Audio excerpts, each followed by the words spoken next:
The message you are about to hear was written and recorded on a record in 1956 by Earl Nightingale. This message is the answer to the question that he had been searching for from the time he was about 9 years old. Earl Nightingale had been born in economically depressed times. As a child, because they were so poor, Earl desperately wanted to know why some people grew up to enjoy prosperity, while others, like his family, struggled merely to survive. Unable to find answers to his questions from grown-ups, Earl began reading everything he could, believing that someone, somewhere, had the answer. Many years passed, and when Earl was 35 years old, he wrote and recorded this message. It was to be played one Saturday morning to a small group of salesmen during his absence. When Earl returned, he learned that the message had made such a positive impact on the men, they wanted copies to share with their friends and family. Earl arranged with Columbia Records to duplicate the record to meet the many requests. Much to Earl's surprise, in very little time, without any real advertising or marketing, over 1 million copies had been sold, and he received a gold record. Earl called the message The Strangest Secret. And this single recording was the seedling from which the entire personal development industry grew. And because Earl had discovered the true meaning of the strangest secret, which determines the outcome of one's life, he went from poverty to become one of the most highly recognized voices and names throughout the United States and from the West Indies to South Africa. His daily radio program, Our Changing World, was the world's most widely sponsored radio program and was heard daily across the United States, Canada, Mexico, Australia, the Bahamas, Guam, New Zealand, Puerto Rico, the Armed Forces Radio, and 30 countries overseas.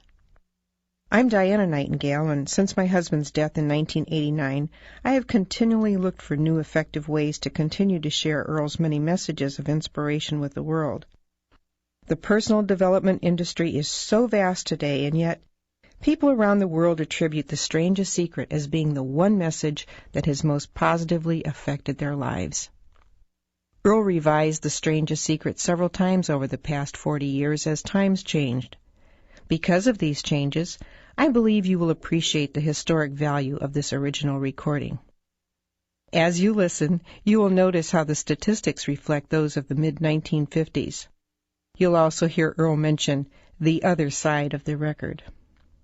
But 40 years later, the message is as true and valuable as it was then. Now I invite you to sit back, relax, and enjoy the original The Strangest Secret by Earl Nightingale.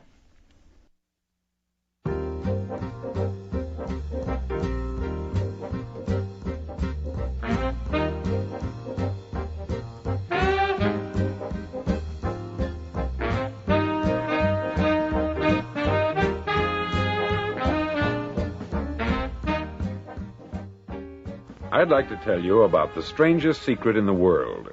Not long ago, Albert Schweitzer, the great doctor and Nobel Prize winner, was being interviewed in London, and a reporter asked him, "Doctor, what's wrong with men today?"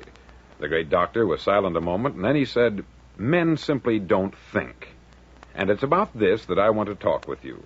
We live today in a golden age. This is an era that man has looked forward, dreamed of, and worked toward for thousands of years. But since it's here, we pretty well take it for granted. We in America are particularly fortunate to live in the richest land that ever existed on the face of the earth, a land of abundant opportunity for everyone. But do you know what happens? Let's take 100 men who start even at the age of 25. Do you have any idea what will happen to those men by the time they're 65? These 100 men who all start even at the age of 25 believe they're going to be successful. If you asked any one of these men if he wanted to be a success, he'd tell you that he did. And you'd notice that he was eager toward life, that there was a certain sparkle to his eye, an erectness to his carriage, and life seemed like a pretty interesting adventure to him. But by the time they're 65, 1 will be rich, 4 will be financially independent, 5 will still be working, 54 will be broke. Now think a moment. Out of the 100, only 5 make the grade. Why do so many fail? What has happened to the sparkle that was there when they were 25? What's become of the dreams, the hopes, the plans? And why is there such a large disparity between what these men intended to do and what they actually accomplished. When we say about 5% achieve success, we have to define success. And here's the definition. Success is the progressive realization of a worthy ideal. If a man is working toward a predetermined goal and knows where he's going, that man is a success. If he's not doing that, he's a failure. Success is the progressive realization of a worthy ideal. Rollo May, the distinguished psychiatrist, wrote a wonderful book called Man's Search for Himself. And in this book he says, the opposite of courage in our society is not cowardice, it is conformity. And there you have the trouble today. It's conformity.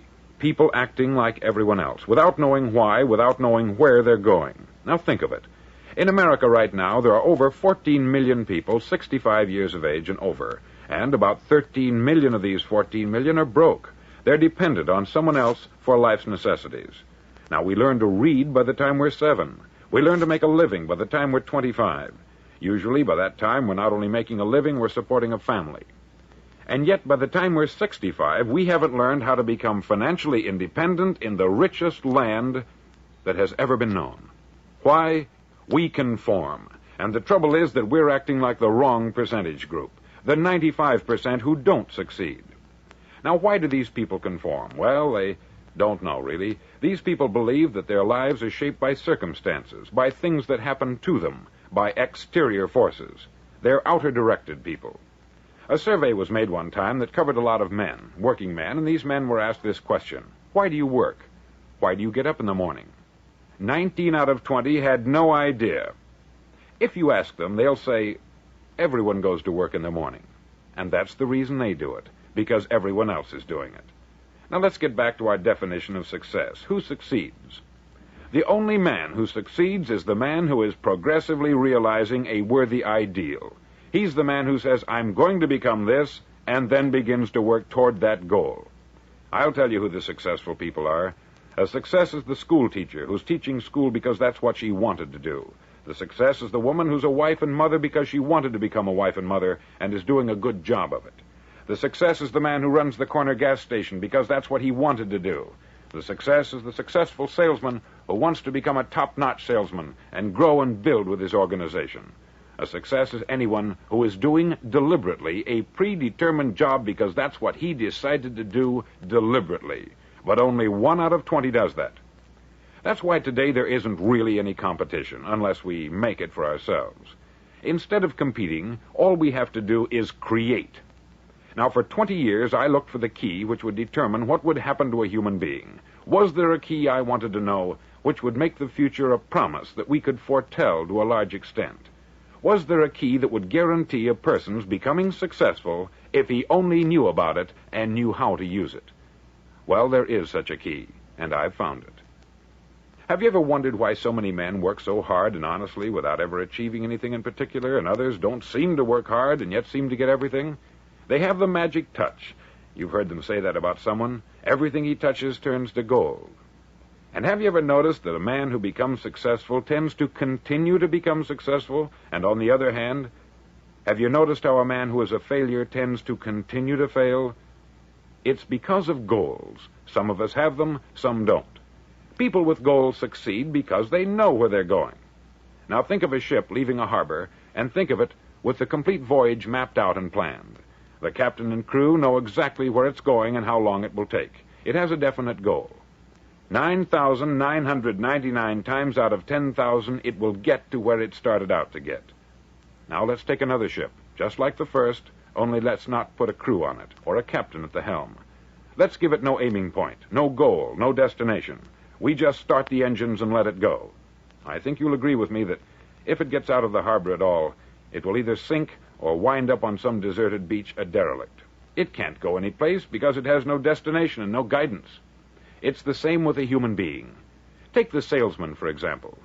There is no other person in the world today with the future of a good salesman. Selling is the world's highest paid profession, if we're good at it and if we know where we're going. Every company needs top-notch salesmen, and they reward those men. The sky is the limit for them. But how many can you find? Someone once said, the human race is fixed, not to prevent the strong from winning, but to prevent the weak from losing. The American economy today can be likened to a convoy in time of war. The entire economy is slowed down to protect its weakest link, just as the convoy had to go at the speed that would permit its slowest vessel to remain in formation. That's why it's so easy to make a living today. It takes no particular brains or talent to make a living and support a family today. So we have a plateau of so-called security, if that's what a person's looking for. But we do have to decide how high above this plateau we want to aim for. Now let's get back to the strangest secret in the world, the story that I wanted to tell you today. Why do men with goals succeed in life and men without them fail? Well, let me tell you something which, if you really understand it, will alter your life immediately. If you understand completely what I'm going to tell you from this moment on, your life will never be the same again. You'll suddenly find that good luck just seems to be attracted to you. The things you want just seem to fall in line. And from now on, you won't have the problems, the worries, the gnawing lump of anxiety that perhaps you've experienced before. Doubt, fear, well, they'll be things of the past. Here's the key to success, and the key to failure. We become what we think about. Now let me say that again. We become what we think about. Throughout all history, the great wise men and teachers, philosophers and prophets have disagreed with one another on many different things. It is only on this one point that they are in complete and unanimous agreement. Listen to what Marcus Aurelius, the great Roman emperor, said. He said, "A man's life is what his thoughts make of it." Disraeli said this, "Everything comes if a man will only wait. I have brought myself by long meditation to the conviction that a human being with a settled purpose must accomplish it, and that nothing can resist a will that will stake even existence for its fulfillment." Ralph Waldo Emerson said this, "A man is what he thinks about all day long." William James said, "The greatest discovery of my generation is that human beings can alter their lives by altering their attitudes of mind." And he also said, "We need only in cold blood act as if the thing in question were real, and it will become infallibly real by growing into such a connection with our life that it will become real. It will become so knit with habit and emotion that our interest in it will be those which characterize belief." He also said this, "If you only care enough for a result, you will almost certainly attain it. If you wish to be rich, you will be rich. If you wish to be learned, you will be learned. If you wish to be good, you will be good. Only you must then really wish these things, and wish them exclusively, and not wish at the same time 100 other incompatible things just as strongly." In the Bible you read, in Mark 9:23, "If thou canst believe, all things are possible to him that believeth." Dr. Norman Vincent Peale said this, "This is one of the greatest laws in the universe. Fervently do I wish I had discovered it as a very young man. It dawned upon me much later in life, and I've found it to be one of the greatest, if not my greatest discovery outside of my relationship to God. And the great law, briefly and simply stated, is that if you think in negative terms, you'll get negative results. If you think in positive terms, you will achieve positive results. That is the simple fact which is at the basis of an astonishing law of prosperity and success. In 3 words, believe and succeed."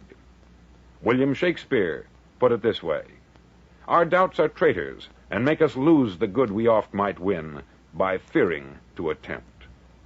George Bernard Shaw said, "People are always blaming their circumstances for what they are. I don't believe in circumstances. The people who get on in this world are the people who get up and look for the circumstances they want, and if they can't find them, make them." Well, it's pretty apparent, isn't it? And every person who discovered this, for a while believed that he was the first one to work it out. We become what we think about. Now, it stands to reason that a person who's thinking about a concrete and worthwhile goal is going to reach it, because that's what he's thinking about. And we become what we think about. Conversely, the man who has no goal, who doesn't know where he's going, and whose thoughts must therefore be thoughts of confusion and anxiety and fear and worry, becomes what he thinks about. His life becomes one of frustration, fear, anxiety, and worry. And if he thinks about nothing, he becomes nothing. Now, how does it work? Why do we become what we think about? Well, I'll tell you how it works as far as we know. Now, to do this, I want to tell you about a situation that parallels the human mind. Suppose a farmer has some land, and it's good, fertile land. Now, the land gives the farmer a choice. He may plant in that land whatever he chooses. The land doesn't care. It's up to the farmer to make the decision. Now, remember, we're comparing the human mind with the land, because the mind, like the land, doesn't care what you plant in it. It will return what you plant, but it doesn't care what you plant. Now, let's say that the farmer has two seeds in his hand. One is a seed of corn, the other is nightshade, a deadly poison. He digs two little holes in the earth, and he plants both seeds, one corn, the other nightshade. He covers up the holes, waters, and takes care of the land, and what will happen? Invariably, the land will return what is planted. As it's written in the Bible, as ye sow, so shall ye reap. Remember, the land doesn't care. It will return poison in just as wonderful abundance as it will corn. So up come the two plants, one corn, one poison. Now, the human mind is far more fertile, far more incredible and mysterious than the land, but it works the same way. It doesn't care what we plant. Success, failure. A concrete, worthwhile goal, or confusion, misunderstanding, fear, anxiety, and so on. But what we plant, it will return to us. You see, the human mind is the last great unexplored continent on the earth. It contains riches beyond our wildest dreams. It will return anything we want to plant. Now, you might say, well, if that's true, why don't people use their minds more? Well, I think they've figured out an answer to that, too. Our mind comes as standard equipment at birth. It's free, and things that are given to us for nothing, we place little value on. Things that we pay money for, we value. The paradox is that exactly the reverse is true. Everything that's really worthwhile in life came to us free. Our mind, our soul, our body, our hopes, our dreams, our ambitions, our intelligence, our love of family and children and friends. All these priceless possessions are free, but the things that cost us money are actually very cheap and can be replaced at any time.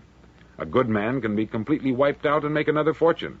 He can do that several times. Even if our home burns down, we can rebuild it, but the things we got for nothing, we can never replace. The human mind isn't used merely because we take it for granted. Familiarity breeds contempt. It can do any kind of job we assign to it, but generally speaking, we use it for little jobs instead of big, important ones. Universities have proved that most of us are operating on about 10% of our abilities. Decide now, what is it you want? Plant your goal in your mind. It's the most important decision you'll ever make in your entire life. Do you want to be an outstanding salesman, a better worker at your particular job? Do you want to go places in your company, in your community? All you've got to do is plant that seed in your mind. Care for it. Work steadily toward your goal, and it will become a reality. It not only will, there's no way that it cannot. You see, that is a law, like the laws of Sir Isaac Newton, the laws of gravity. If you get on top of a building and jump off, you'll always go down. You'll never go up. And it's the same with all the other laws of nature. They always work. They're inflexible. Think about your goal in a relaxed, positive way. Picture yourself in your mind's eye as having already achieved this goal. See yourself doing the things you will be doing when you've reached your goal. Ours has been called the phenobarbital age, the age of ulcers and nervous breakdowns. At a time when medical research has raised us to a new plateau of good health and longevity, far too many of us worry ourselves into an early grave trying to cope with things in our own little personal ways, without learning a few great laws that will take care of everything for us. These things we bring on ourselves through our habitual way of thinking. Every one of us is the sum total of his own thoughts. He is where he is because that is exactly where he really wants to be, whether he'll admit that or not. Each of us must live off the fruit of his thoughts in the future, because what you think today and tomorrow, next month and next year, will mold your life and determine your future. You're guided by your mind. I remember one time I was driving through Arizona, and I saw one of those giant earth-moving machines roaring along the road at about 35 miles an hour with what looked like 20 tons of dirt in it, a tremendous, incredible machine, and there was a little man perched way up on top with the wheel in his hands guiding it. And as I drove along, I was struck by the similarity of that machine to the human mind. Just suppose you're sitting at the controls of such a vast source of energy. Are you going to sit back and fold your arms and let it run itself into a ditch? Or are you going to keep both hands firmly on the wheel and control and direct this power to a specific, worthwhile purpose. It's up to you. You're in the driver's seat. You see, the very law that gives us success is a two-edged sword. We must control our thinking. The same rule that can lead a man to a life of success, wealth, happiness, and all the things he's ever dreamed of for himself and his family, that very same law can lead him into the gutter. It's all in how he uses it, for good or for bad. This is the strangest secret in the world. Now, why do I say it's strange, and why do I call it a secret? Actually, it isn't a secret at all. It was first promulgated by some of the earliest wise men, and it appears again and again throughout the Bible. But very few people have learned it, understand it. That's why it's strange, and why, for some equally strange reason, it virtually remains a secret.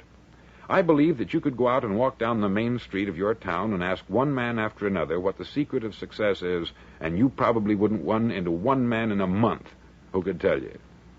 Now, this information is enormously valuable to us, if we really understand it and apply it. It's valuable to us not only for our own lives, but the lives of those around us, our family, employees, associates, and friends. Life should be an exciting adventure. It should never be a bore. A man should live fully, be alive. He should be glad to get out of bed in the morning. He should be doing a job he likes to do because he does it well. One time I heard Grove Patterson make a speech, the editor-in-chief of the Toledo Daily Blade, and as he concluded his speech, he said something that I've never forgotten. He said something like this: "My years in the newspaper business have convinced me of several things, among them that people are basically good, and that we came from someplace, and we're going someplace. So we should make our time here an exciting adventure. The architect of the universe didn't build a stairway leading nowhere. And the greatest teacher of all, the carpenter from the plains of Galilee, gave us the secret time and time again. As ye believe, so shall it be done unto you."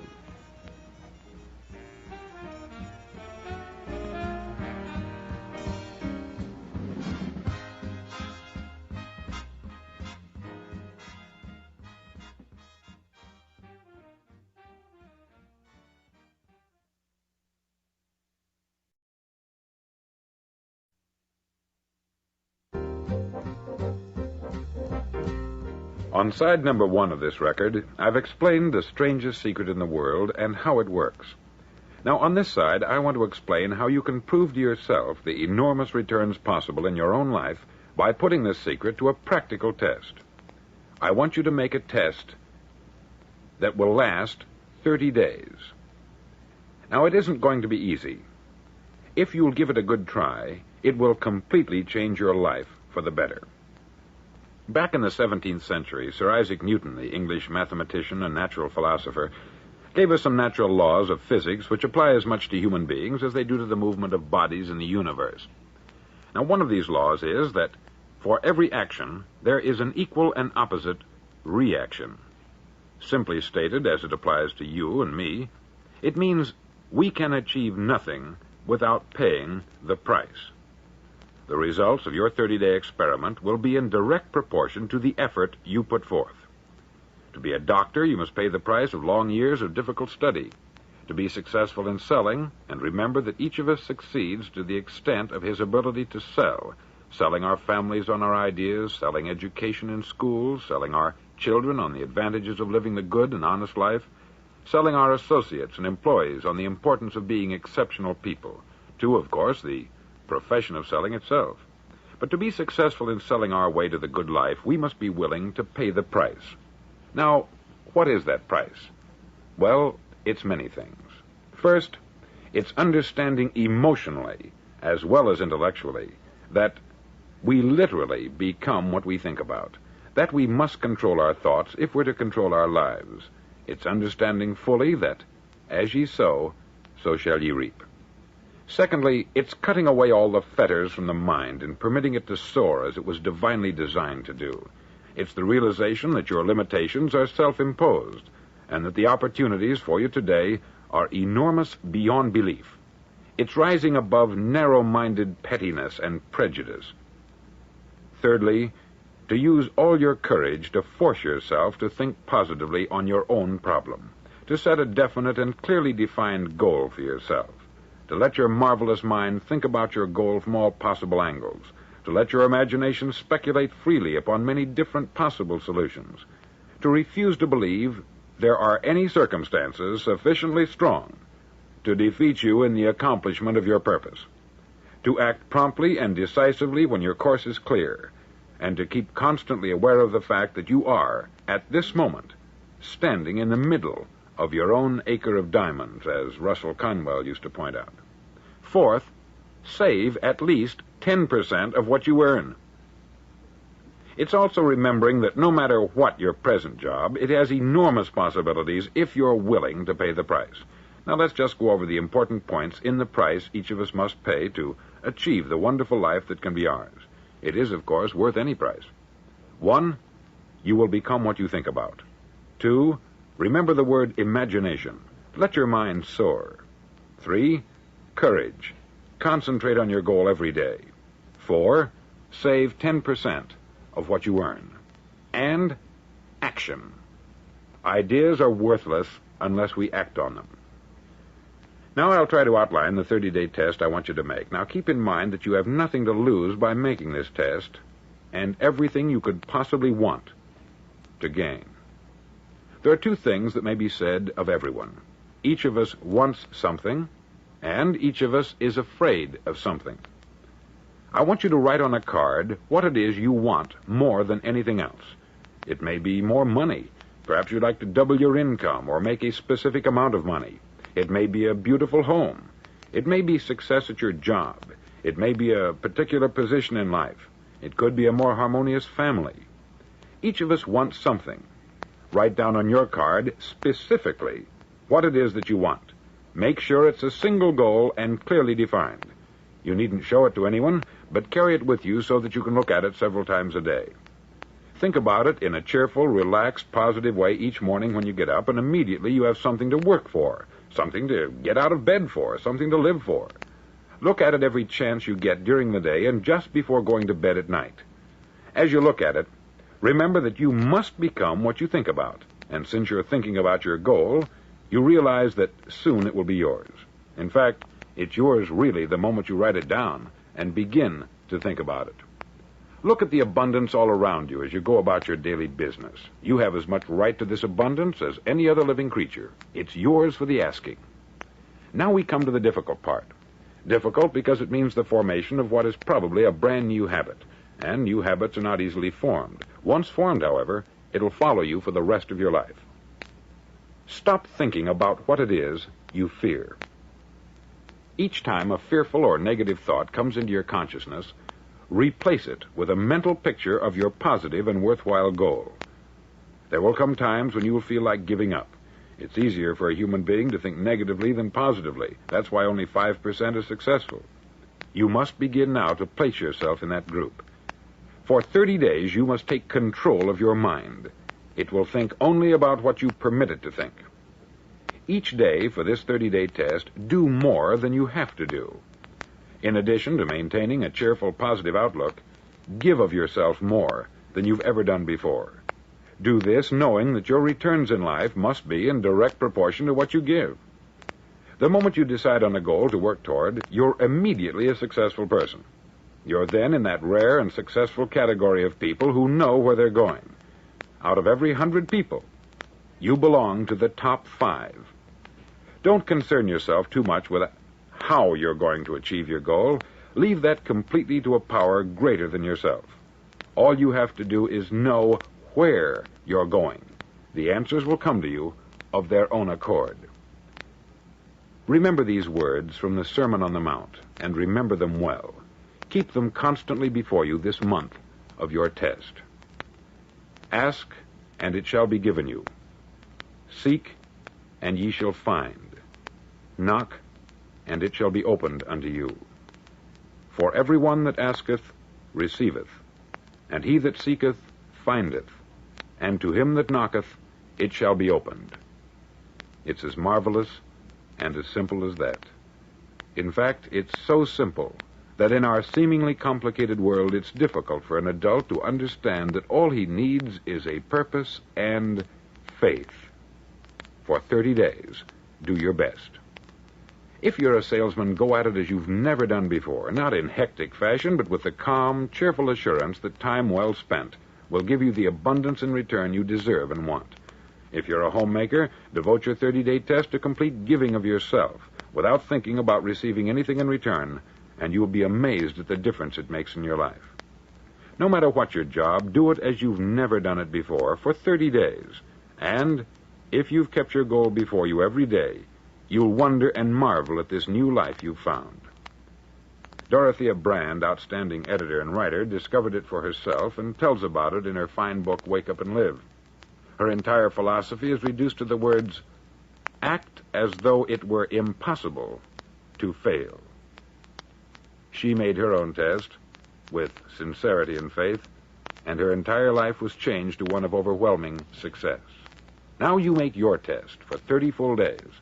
Don't start your test until you've made up your mind to stick with it. You see, by being persistent, you're demonstrating faith. Persistence is simply another word for faith. If you didn't have faith, you would never persist. If you should fail during your first 30 days, by that I mean suddenly find yourself overwhelmed by negative thoughts, you've got to start over again from that point and go 30 more days. Gradually, your new habit will form until you find yourself one of that wonderful minority to whom virtually nothing is impossible. Don't forget the card. It's vitally important as you begin this new way of living. On one side of the card, write your goal, whatever it may be. On the other side, write the words we've quoted from the Sermon on the Mount. Ask, and it shall be given you. Seek, and ye shall find. Knock, and it shall be opened unto you. In your spare time during your test period, read books that will help you. Inspirational books like the Bible, Dorothea Brand's Wake Up and Live, The Magic of Believing by Claude Bristol, Think and Grow Rich by Napoleon Hill, and other books that instruct and inspire. Nothing great was ever accomplished without inspiration. See that during these crucial first 30 days, your own inspiration is kept at a peak. Above all, don't worry. Worry brings fear, and fear is crippling. The only thing that can cause you to worry during your test is trying to do it all yourself. Know that all you have to do is hold your goal before you. Everything else will take care of itself. Remember also to keep calm and cheerful. Calm and cheerful. Don't let petty things annoy you and get you off course. Now, since making this test is difficult, some may say, well, why should I bother? Well, look at the alternative. No one wants to be a failure. No one really wants to be a mediocre individual. No one wants a life constantly filled with worry, fear, and frustration. Therefore, remember that you must reap that which you sow. If you sow negative thoughts, your life will be filled with negative things. If you sow positive thoughts, your life will be cheerful, successful, and positive. Now, gradually, you will have a tendency to forget what you've heard on this record. Play it often. Keep reminding yourself of what you must do to form this new habit. Gather your whole family about and listen to what's been said here at regular intervals. You know, most men will tell you that they want to make money without understanding the law. The only people who make money work in the mint. The rest of us must earn money. This is what causes those who keep looking for something for nothing or a free ride to fail in life. The only way to earn money is by providing people with services or products which are needed and useful. We exchange our product or service for the other man's money. Therefore, the law is that our financial return will be in direct proportion to our service. Success is not the result of making money. Making money is the result of success. And success is in direct proportion to our service. Most people have this law backwards. They believe that you're successful if you earn a lot of money. The truth is that you can only earn money after you're successful. It's like the story of the man who sat in front of the stove and said to it, "Give me heat, and then I'll add the wood." How many men and women do you know, or do you suppose there are today, who take the same attitude toward life? There are millions. We've got to put the fuel in before we can expect heat. Likewise, we've got to be of service first before we can expect money. Don't concern yourself with the money. Be of service. Build, work, dream, create. Do this, and you'll find there's no limit to the prosperity and abundance that will come to you. Prosperity is founded upon a law of mutual exchange. Any person who contributes to prosperity must prosper in turn himself. Sometimes the return will not come from those you serve, but it must come to you from someplace, for that is the law. For every action, there is an equal and opposite reaction. As you go daily through your 30-day test period, remember that your success will always be measured by the quality and quantity of service you render, and money is a yardstick for measuring this service. No man can get rich himself unless he enriches others. There are no exceptions to a law.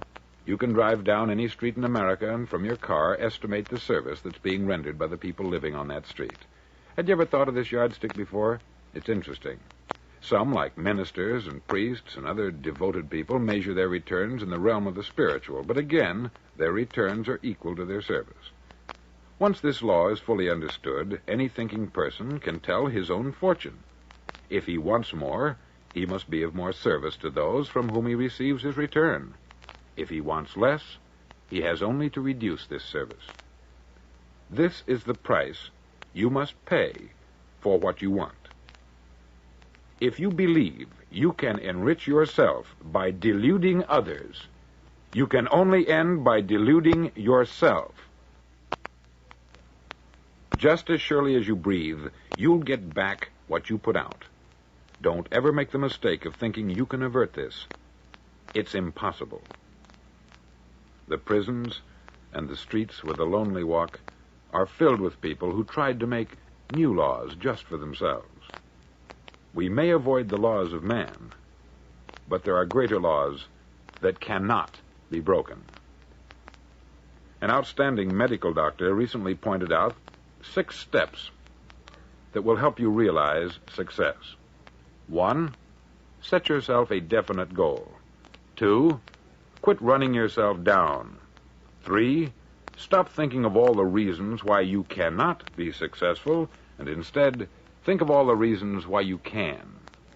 4, trace your attitudes back through your childhood and try to discover where you first got the idea you couldn't be a success, if that's the way you've been thinking.